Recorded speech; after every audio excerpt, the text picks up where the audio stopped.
Reste bien jusqu'à la fin de la vidéo si tu veux comprendre comment je me suis retrouvé à pêcher ce mérou grand queue. Tout d'abord, je suis parti à Bassin 18, un magnifique spot qui se trouve dans le sud de la Réunion, à côté de Saint-Pierre. Si tu as un niveau débutant ou intermédiaire, c'est un super spot car il n'est pas très profond et il contient beaucoup de petits poissons magnifiques. Je suis allé avec une super team que j'ai rencontrée sur le groupe WhatsApp. Regardez-nous, on n'est pas magnifique dans? L'entrée du spot se fait tout en bas au niveau des rochers. Attention, je conseille d'y aller uniquement lorsqu'il y a moins de 1,3 m de haut, sinon c'est vraiment compliqué à rentrer et sortir de l'eau. Mais sinon, en dessous de 1,3 m, ça devrait y aller. Sur ce spot, on avait environ 15 mètres de visibilité après le cyclone. Vraiment trop relou. Mais bon, je vous montre la pêche que j'ai fait et c'était une magnifique pêche, mine de rien. Désolé tout le monde, j'aurais bien voulu vous montrer la session, c'était une très belle chasse avec beaucoup de poissons, mais ouais, il y a eu un problème de batterie, la GoPro a dysfonctionné, j'ai même pas pu régler le problème pour la prochaine session, mais j'ai un camarade, Marcelin, qui a pu me ramener une nouvelle GoPro et j'ai pu faire une nouvelle session à Gambois le lendemain et on part maintenant, c'est parti, allez bon visionnage. Yo les gars, on sort de la pêche au spot de Gambois. Alors, qu'est-ce que tu nous as sorti ici aujourd'hui? Encore une dinguerie? Petite gueule pavée. Gueule pavée, ouais, elle fait 5 kilos sa gueule pavée. Il est modeste, il est modeste. Et aujourd'hui, on était avec un nouveau collègue du groupe. Transition. Bon, allez, je décide d'arrêter de faire des bêtises et je me mets à l'eau au spot de Gambois. Donc là, magnifique spot, l'entrée dans l'eau, il y a énormément de coraux, magnifique, beaucoup de vie. Et on arrive directement, voilà, sorti sur un joli tombant, une vraie cassure qui tombe jusqu'à 20 mètres directement. Donc voilà, je vous laisse les images. Je pars tranquillement sur ma première apnée, donc sur ce spot là, il n'y avait pas énormément de visibilité non plus. On était le lendemain donc de la chasse par rapport à B18. B18 on était environ 15 mètres de visi. Là il devait y avoir entre 18 et 20 mètres de visibilité. Donc on voyait pas le fond en fait lorsqu'on chassait sur du 20 mètres. Mais bon, ça n'a pas empêché de faire des belles images. Car normalement je filme sur ma GoPro, c'est une GoPro 10, là j'avais une GoPro 8, donc forcément la qualité est légèrement moins bonne, en plus de la mauvaise visibilité. Je vous rappelle, mettez la vidéo en 1080 pixels, voilà, pour vraiment avoir un meilleur rendu. Et ouais, dans le sud, comparé à la chasse de l'Est, on croise beaucoup plus de poissons, ils ont moins peur, ils sont plus gros. Donc là c'est pas improbable, sur ce spot là on croise de belles 40, ça m'est déjà arrivé, des 40 bleus. J'espère peut-être croiser une 40 GT. Là, ce serait vraiment incroyable car j'en ai jamais vu alors que ça fait 2 ans que je chasse à la Réunion.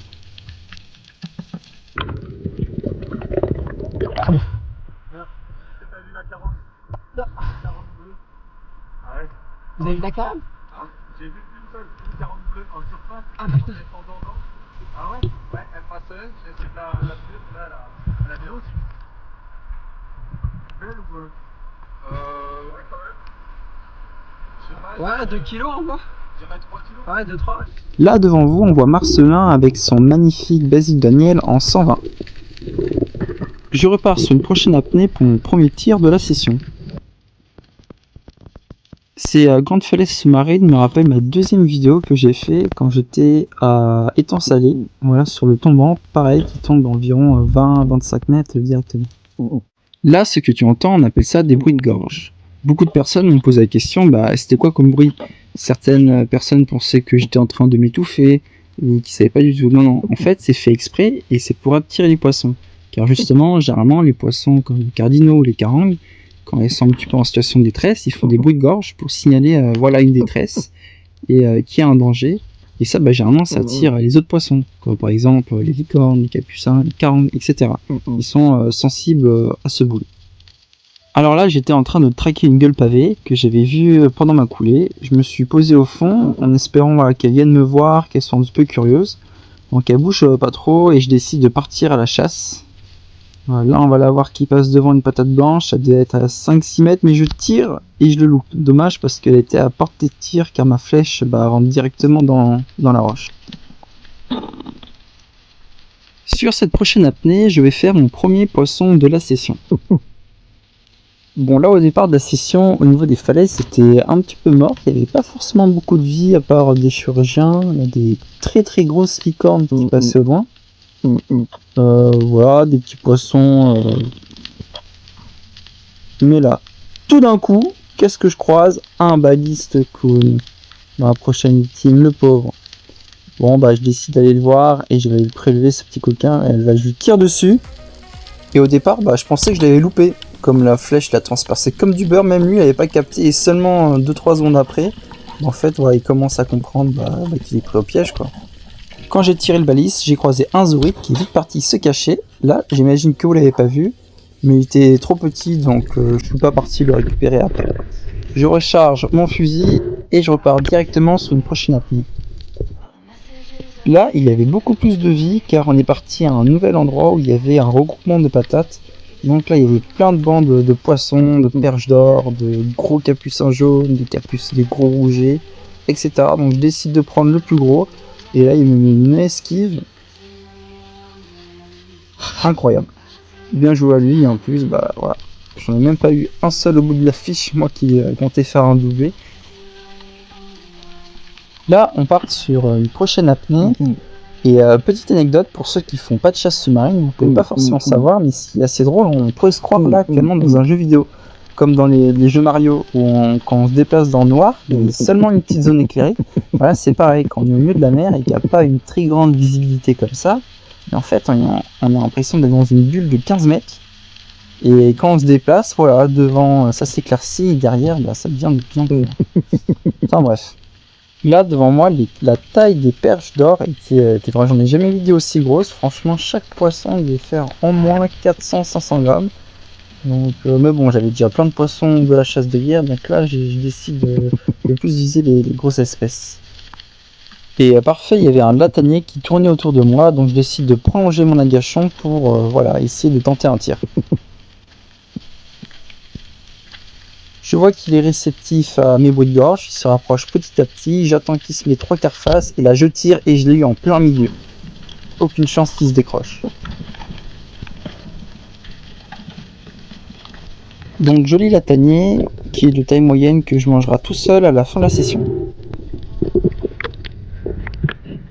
Je repars pour une prochaine apnée, et là j'ai croisé pas mal d'espèces de poissons. Donc je décide de descendre, d'avancer et de me mettre sur une petite patate. Là, je vais voir arriver des capucins malbar, des capucins jaunes, des gros rougets. Il y a même un daille à un moment qui va venir me rendre visite à cette profondeur, ce qui est assez rare. Voilà, il y a des gros chirurgiens derrière. Là, on voit les petits capucins malbar qui avaient une bonne taille. Mais bon, je décide de ne pas les tirer. Et là, on voit plein de petits traits. Il y a un banc de poissons flûtes. Donc, poissons flûtes à ne pas confondre avec poissons trompettes, qui sont excellents à manger car ils n'ont qu'une seule arête centrale. Et après, on peut faire de magnifiques filets. Mais là, ils étaient un petit peu petits. Voilà, pareil, encore un petit latanier qui vient me voir. Mais rien de bien intéressant. Donc, juste je regarde.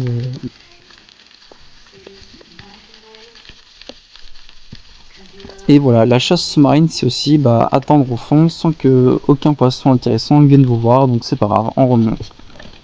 Entre temps, ici, il nous a sorti une magnifique gueule pavée. Là, on voit Marcelin revenir de son apnée de 20 mètres de fond. Vous voyez, très mauvaise visibilité, on voit pas du tout le fond. Et il sort de nulle part. Du coup, pour la sécurité, ouais, c'est pas forcément évident. Donc, il faut rester très attentif dans ces moments précis. Là, pendant ma descente, il m'est arrivé quelque chose de super relou. Mon oreille gauche s'est bouchée à peine 3 mètres du fond. Du coup, ce que je fais pour vraiment pas avoir de douleur et pas prendre de risque, je remonte de 2-3 mètres pour réussir à décompresser. Et dès que c'est fait, voilà, j'ai plus aucun risque de me blesser, je redescends tranquillement. N'oubliez jamais que la santé prime toujours, même si vous voyez le plus joli des poissons. Et là, en parlant de jolis poissons, j'ai croisé un joli perroquet rouge qui est venu se mettre derrière la patate. J'attendais à la sortie, il est remonté un petit peu avant, 4-5 mètres de portée, je tire en plein dedans. Il n'était pas forcément bien tiré au niveau de la tête. Donc là, en chasse sous-marine, on est assez profond, il faut faire des gestes assez rapidement pour sortir le poisson, pas rester au fond. Et ça demande beaucoup de technique, de la lucidité. Donc là, je voyais qu'il était vachement déchiré, j'ai essayé de pas trop tirer. Je réussis à le sortir, je remonte le poisson. Et à partir de là, je le lâche et je dévide le moulinet, justement pour pas qu'il reparte et se mettre dans une patate.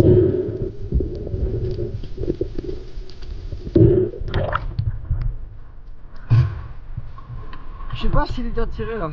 Le dos bien tiré? Ouais, en vrai, c'est cool.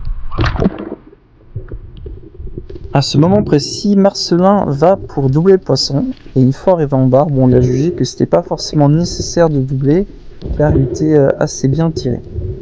Donc il le remonte tout doucement avec délicatesse.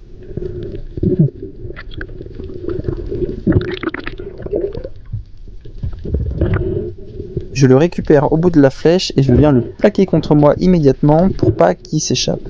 Et après je prends le couteau.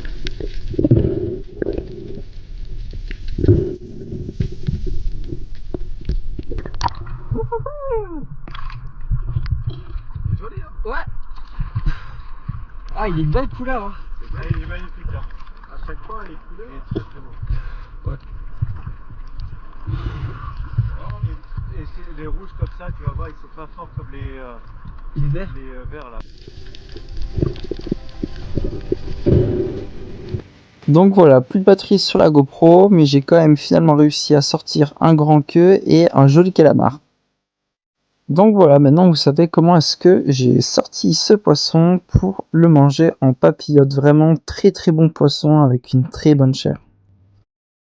Je te remercie d'avoir regardé la vidéo, mets en commentaire comment est-ce que toi tu le cuisinerais et à prochaine pour de nouvelles aventures.